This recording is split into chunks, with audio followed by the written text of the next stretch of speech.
বাংলাদেশের জাতীয় সংসদের বারবার নির্বাচিত সংসদ সদস্য আনাস সাহেবকে অত্যন্ত নৃশংসভাবে হত্যা করা হয়েছে এবং তার লাশ নিশ্চিহ্ন করে গুম করে পৈশাচিকভাবে টুকরো টুকরো করে বিভিন্ন জায়গায় ফেলে দেওয়া হয়েছে। হত্যাকাণ্ড এবং লাশ গুমের কাজ সংঘটিত হয়েছে পশ্চিমবঙ্গের কলকাতায়। এটা আপনারা জানেন। বিষয়টা আমরা আমাদের কাছে যে কয়জন আছে তাদের সাথে কথা প্রসঙ্গে যেটা আমরা জানতে পারি, এটা হচ্ছে তাকে হত্যা করার জন্য মূলত তাদের প্ল্যানটা ছিল প্রায় 2-3 মাস যাবত।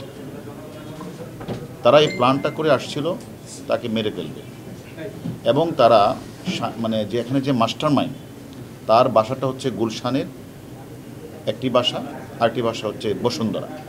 এই দুইটি বাসাতেই অনেক দিন যাবতেই প্রায় 2 মাসের মতো তারা প্ল্যান করেছে তাকে সরিয়ে দেবে। কিন্তু আপনারা জানেন তারা এই যে আনোয়ারুল আজিম আনাকে হত্যার রাজনৈতিক এবং অর্থনৈতিক যে কারণেই থাকুক, হত্যা করার উদ্দেশ্যে প্রথমত তারা বাংলাদেশের মাটিকে তারা ব্যবহার করতে চেয়েছিল।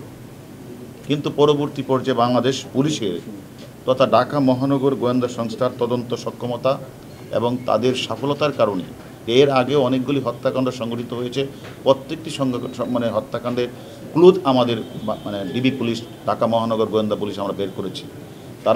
তারা সাহস না পেয়ে তারা তখন বাহিরের মাটিতে তারা প্ল্যানটা তারা করেছে এবং সে প্ল্যানের পার্ট হিসাবে প্রথমে তারা একটি বাসা ভাড়া নেই সেখানে 25 তারিখ, এবং সেই বাসা ভাড়া এগ্রিমেন্টে বলা আছে তারা সেখানে গিয়ে 30 তারিখ উঠবে এবং তারা সেই মোতাবেকই মাস্টার প্ল্যান যিনি করেছেন